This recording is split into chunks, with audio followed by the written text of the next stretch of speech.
Have the This person says, I will be completely honest. If people like Larry was making indigenous content, they would be doing a great service. But he doesn't. He uses his indigeneity as a shield to prop up the great leaders, quote unquote. And we know that when you're using great leaders in quote like that, you're referring to Kim Il Sung, right? Like we know because, come on, I'm the DPRK guy, I'm the Juche guy. Everybody knows that. That's clearly what he's referring to, right? He uses his indigeneity as a shield to prop up the great leaders of campism, which essentially whitewash and erase the roots from where those leaders got their ideas. Comrades, did Kim Il Sung whitewash the ideas of Korean liberation, or does it seem like maybe Korean fucking culture and Korean history is very well protected in DPRK compared to even the South? Like, famously, the North doesn't even have, like, the English loan words that the South uses, right? Like, that's like a very famous thing that's well known about the difference, the slight difference between the way people in the North speak versus the way people in the South speak. So how the fuck can you accuse me of using my indigeneity as a shield to prop up a great leader, right? This is what people don't understand, though. Well, that's the thing. Yeah, Jess, right? That's a problem. Is like I guess this is trying to say that like somehow that Koreans whitewashed. I don't know. If anything, Juche gives us a more colonial analysis of like Marxism, Leninism, and how that fits into our struggle for liberation, in a sense, right? I'm doing the whitewash. No. He's not saying I'm the one doing the whitewash. Look at this. Look at this closely. He says he doesn't. He uses his indigeneity as a shield to prop up the great leaders of campism, which essentially whitewash and erase the roots from where those leaders got their ideas. Yeah, yes, because what he's saying is that Kim Il Sung, what he's trying to say here is Kim Il Sung didn't come up with those ideas. Kim Il Sung just stole them from the anarchists, you see. From the actual people who were doing the work, who obviously couldn't be Kim Il Sung because he's just a great leader that stole the ideas, right? Again, this is just somebody who's just saying things without knowing a thing about like actual Korean revolution, doesn't actually understand how active a part Kim Il Sung played in that revolution, right? Like Kim Il Sung was on the battlefields. He was in the fucking blizzards, like since he was 12 years old, moving across the country, trying to organize a liberation struggle, you know? So it's just a way to say like those it's just typical anarchist shit to say, well, the leader is disconnected from the masses, so they stole their ideas from other people and therefore they whitewashed it to give themselves power.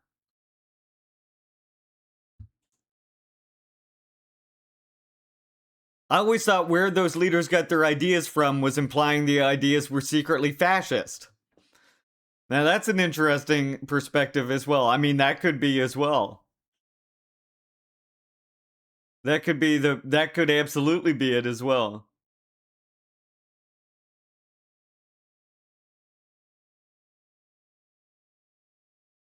Yeah, I mean, this is the thing. Great. This was my response to that exactly.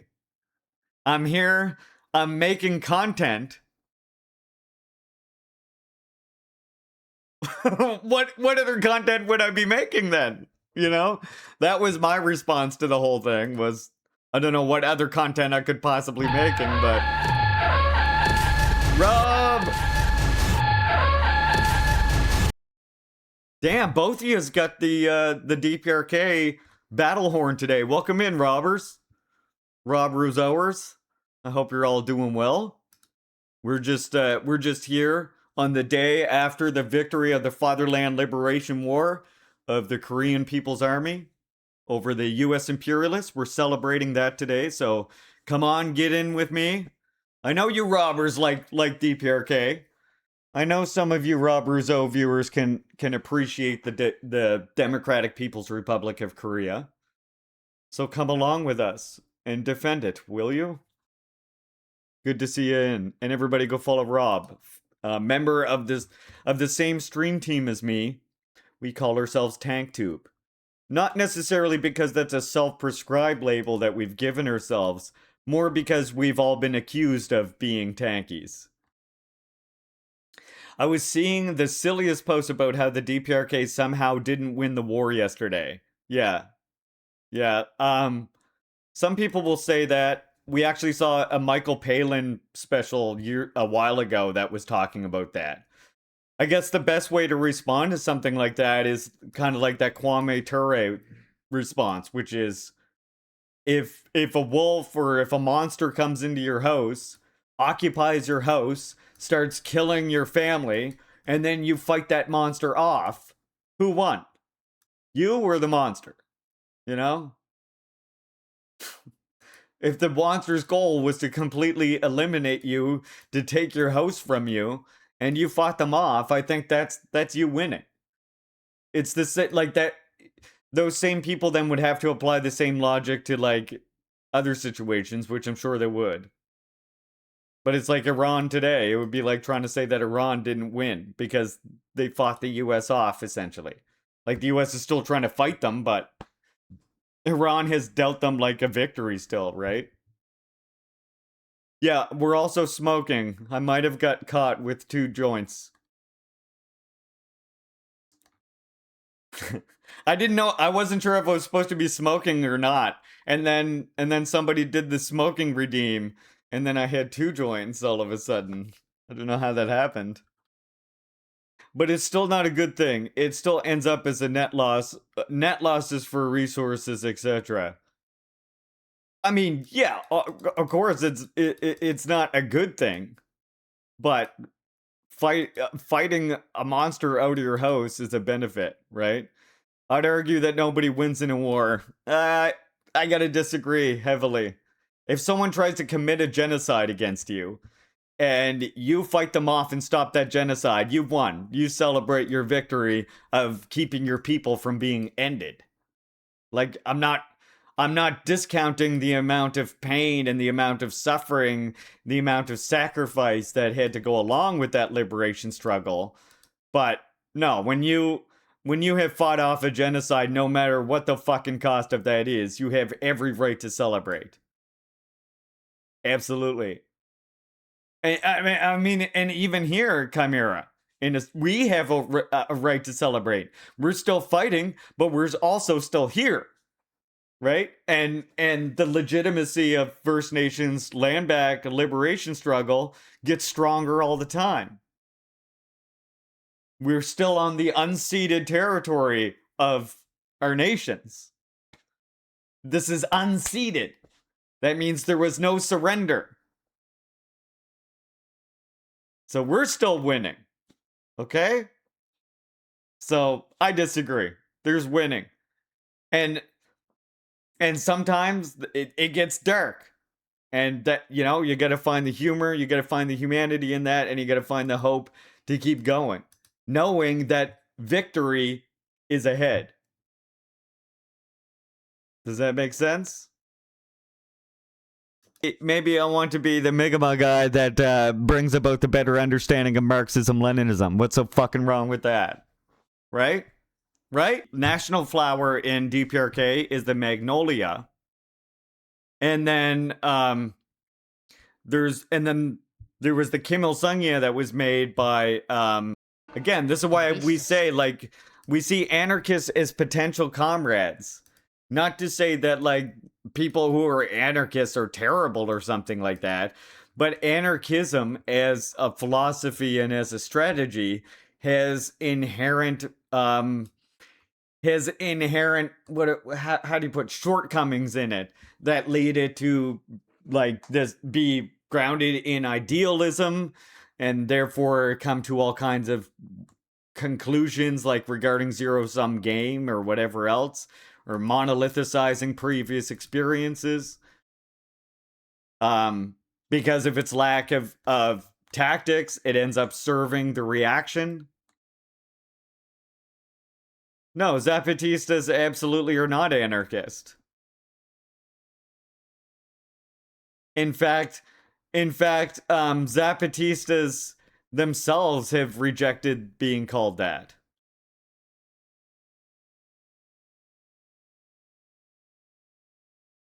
Yeah, I mean, it would be, in my opinion, Dorian, it would be like much more accurate to call the Zapatistas like a Juche based revolution, you know, based on their own conditions, on their own building their own movement according to their own fucking.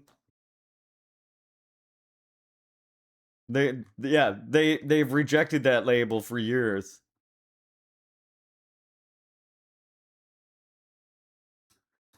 There you go. See? Sue appreciates what I'm doing. I mean, Sue is in an organization with other comrades who have a similar mission to myself, which is to try and get colonized communities to have a better understanding of Marxism, Leninism, in the hopes that perhaps that could be the bridge that helps unite all of these very different communities together. Because unlike the white settlers think, it isn't just this monolith of like everything was anarchist. No, they were very complex societies with different languages, different traditions, different government structures. And that's why the thing that can bring us together is an analysis of the current existing conditions and how to fight against them, not some fucking idealistic analysis of the perfect society of the future that is really based on a European conception of society. Fuck that. Sorry. It's just the more I think about it, the more the again the way that anarchism can serve white supremacy, and anarchism as a philosophy is based in reaction to progress is obvious, right? Like I try not to be super antagonistic about this, but it's hard not to, because it is an actual fucking problem. And every single revolution has faced problems with it before as well. From USSR to China to DPRK, right? Where, like, again, if you go back and read The Sword in the Neck, like, the anarchists fall into that category of, again, like the critiques of DPRK, the critiques of Iran, etc., right? And then, like I say, claiming indigenous societies as being examples of that, when the problem of anarchism, as we know, is that its theories are all about like the perfect, like this is the thing we need to organize to. Communism does not have that. That's what we need to realize, right? Communism isn't this working out of the perfect society that we then work towards. Communism is about scientifically working out what the conditions are that we're facing and how to struggle to overcome the oppression and exploitation according to those conditions that we face.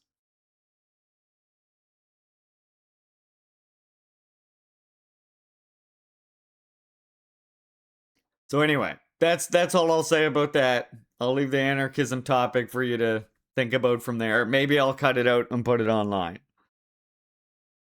I'm going to link you this book, which you might be interested in, or show you where you can get this book.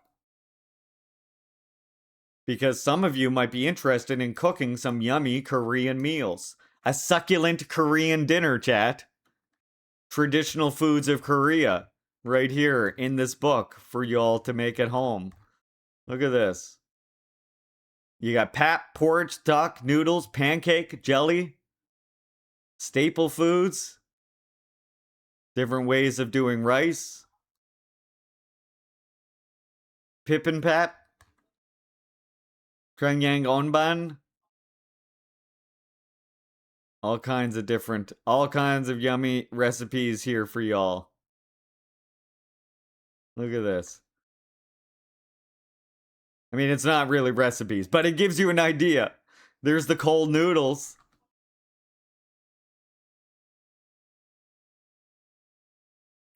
Yeah, I mean, here's the thing, right? I can't, like, I try to be, I like, It's just we got to realize that politics isn't an identity.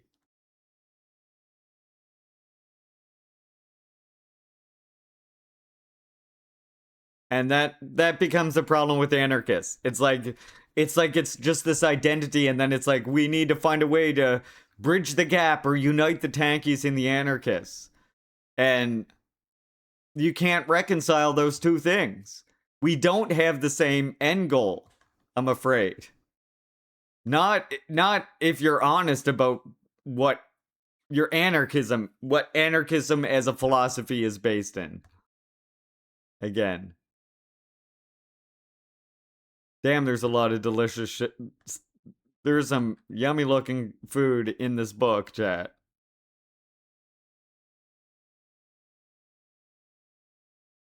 Yeah, and I mean that the whole thing of what Juche is literally all about making revolution according to your own conditions. It's the indigenous people of Korea have a lot in common with the indigenous people in on this continent. You get that? Yeah, you know what I'm saying?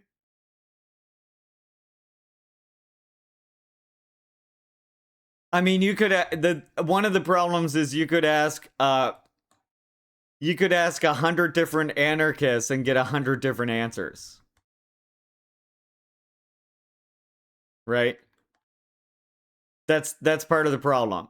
I mean, in a sense with Marxism too, but no. With Marxism there is a dominant prominent form of Marxism, right? That's been proven in history. It's the same one that's guiding China and Cuba, etc. Right? That's the other big thing about it.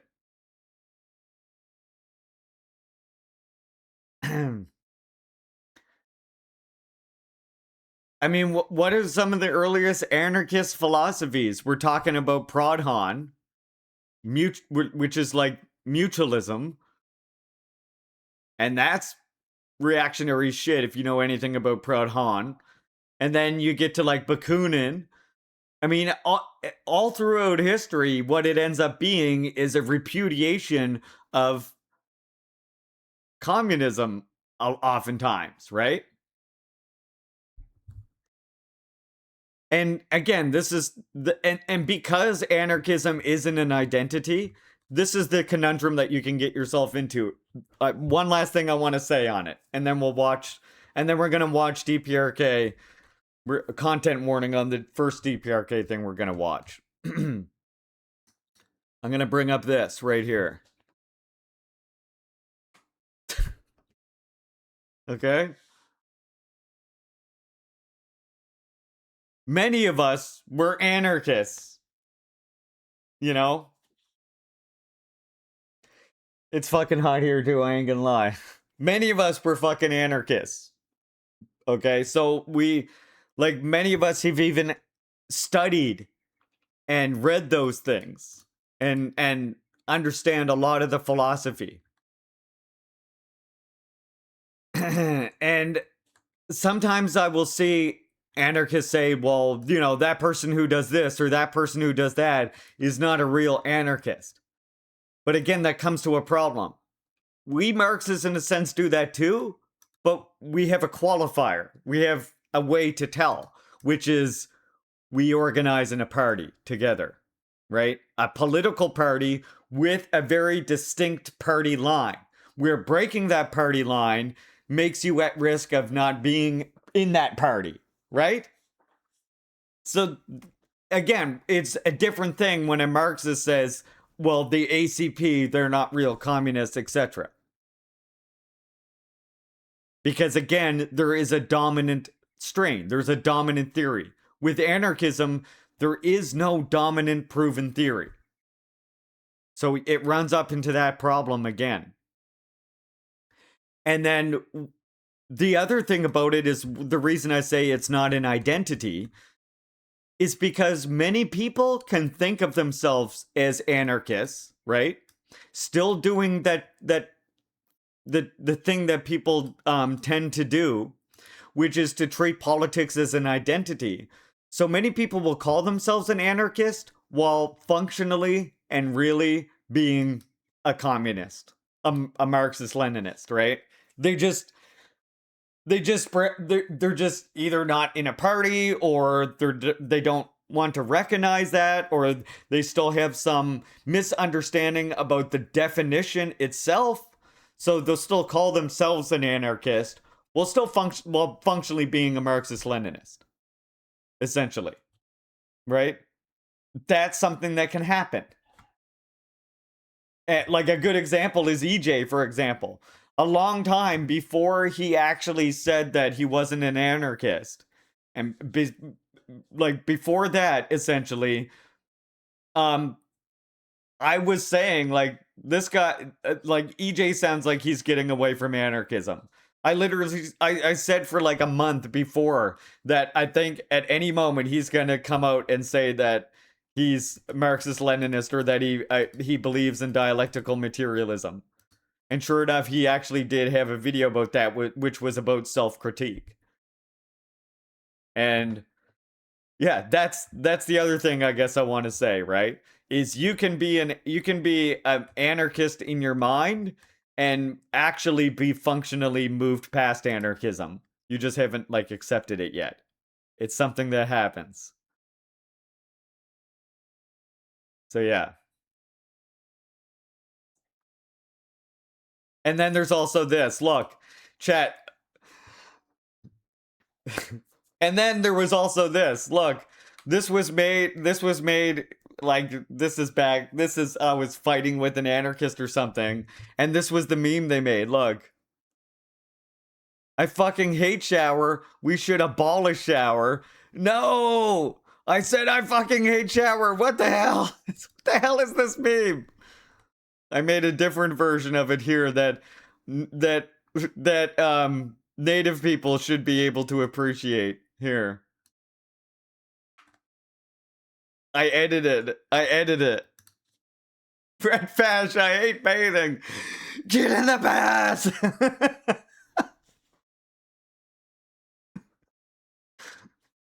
You will stop spreading disease immediately.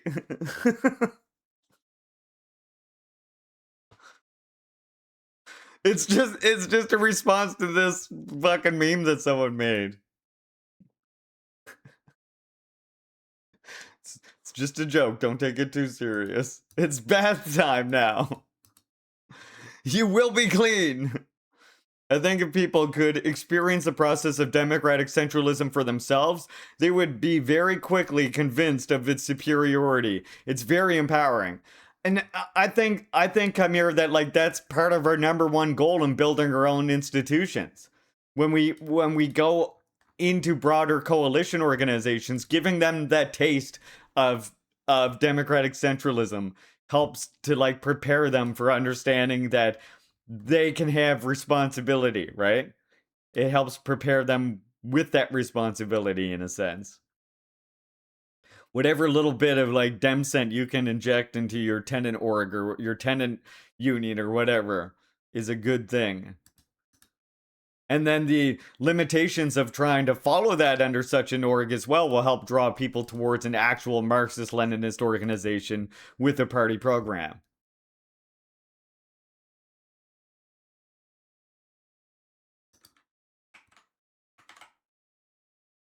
I read somewhere that Bhutan is rapidly moving towards communism. What does that mean? The thing is, right, like communism is a global process. That's something that we also have to realize. Communism is a global process that requires us to defeat imperialism, right?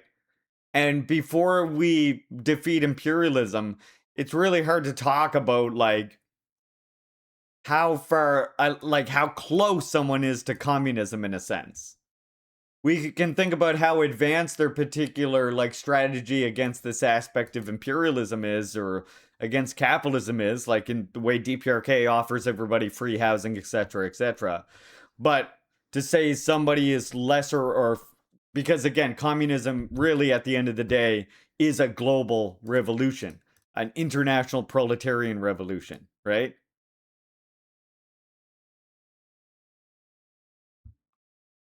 I feel like a lot of ANCOM struggle to drop the anarchist label because they view the withering away of the state and that I'm an anarchist because I don't know what the end goal is as meaning the same thing. Yeah, I think so too. I mean, I think I think there's a disconnect between our definition and understanding of the state, whereby anarchists largely believe the state to be synonymous with the government or the monopoly of violence on in a given territory, rather than primarily being an instrument of class control in one class or the other, right? I think that's part of where it comes from. So then they misunderstand the fact that we are going to set up a type of governance that seeks you know what, the way that what was it that what were we reading yesterday? Sword in the Neck put it really good yesterday when they said the job of the communists is to take the state, which is an instrument of class control, right? We want to do away with the state and take governing to be done by the masses. Administrating is done by the masses. That doesn't mean centralization, administrating, organized distribution, any of these things. None of those things go away, right? What goes away is the class exploitation and the class oppression, right? And that's the disconnect. That's why they are so worried about imagining this perfect society and then getting to that perfect society where the Marxist Leninists are about more perfectly working out the actual conditions that are facing us so that we can have a more smooth, successful revolution. Whatever that looks like, however much centralization that needs, however much market forces that needs, however much central planning that needs, however much whatever, right? That's all to be determined by the actual conditions that face us, primarily. The main thing that previous experience does for us is allow us to have some inkling as to the type of dangers and the type of questions that might be facing us so that we can avoid problems. We can't look at them as a dogma. We have to look at them as a guide to action and a lesson from the past. How about let's finish this segment on a quote. Just wait. I got one quote and then we'll watch the next DPRK segment while I smoke the doobie.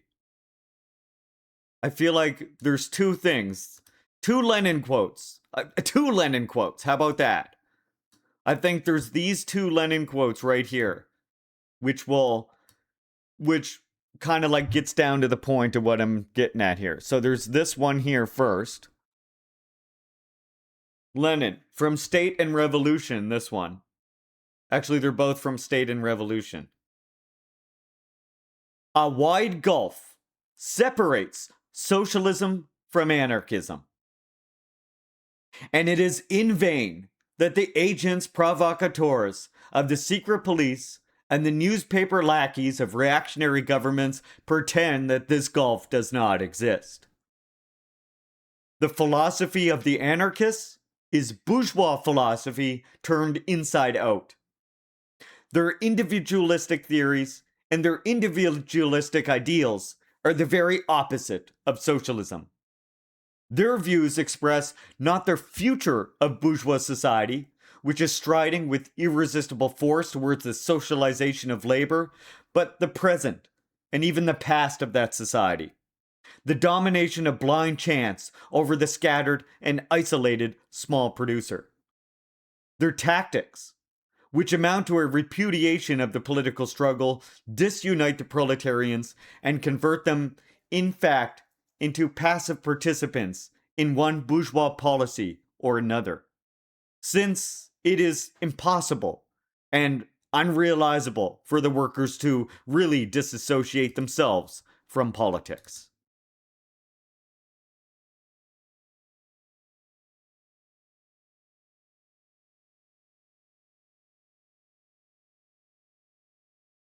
was just there's actually another one that actually just came into my mind at this moment as well.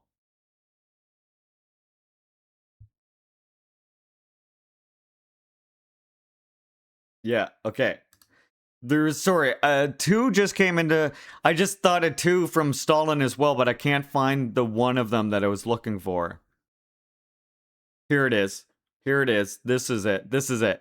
And then there was one that literally names Kropotkin that I was hoping I could find.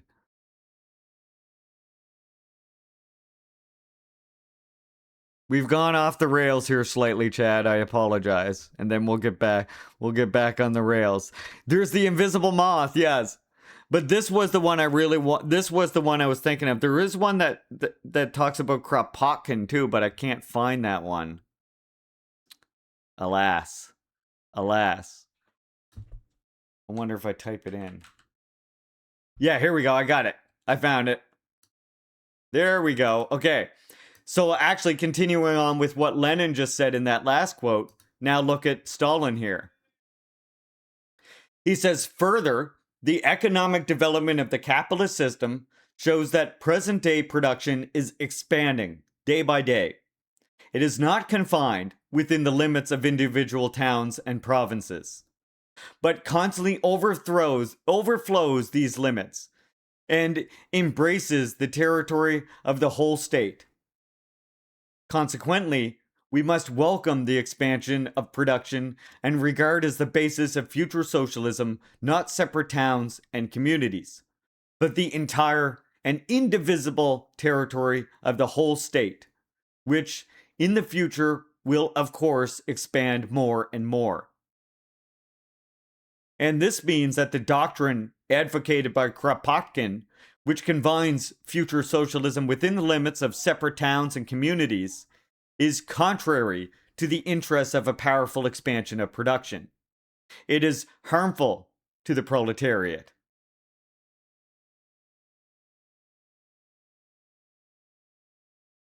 That was Stalin. That was Stalin indeed. Furthermore, another one by Lenin, much in the same vein. This one I feel like really does highlight a difference between us as well.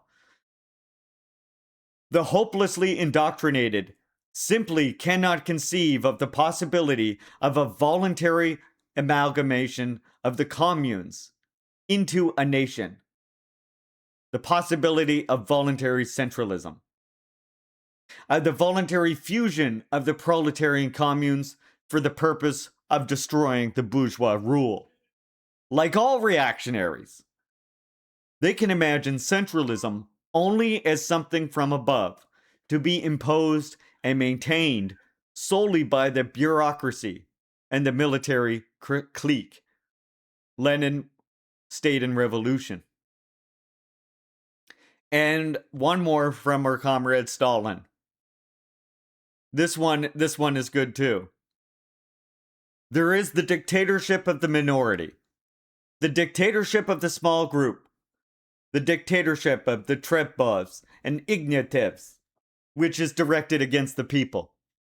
This kind of dictatorship is usually headed by a camarilla, which adopts secret decisions and tightens the noose around the neck of the majority of the people, a secret group.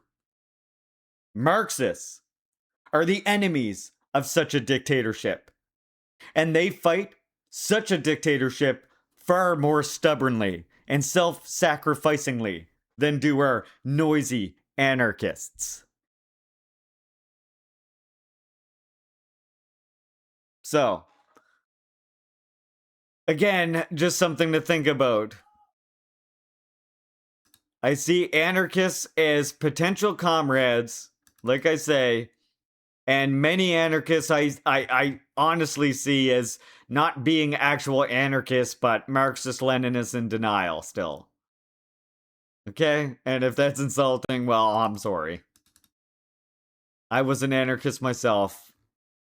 I was there once. It's okay. You'll make it.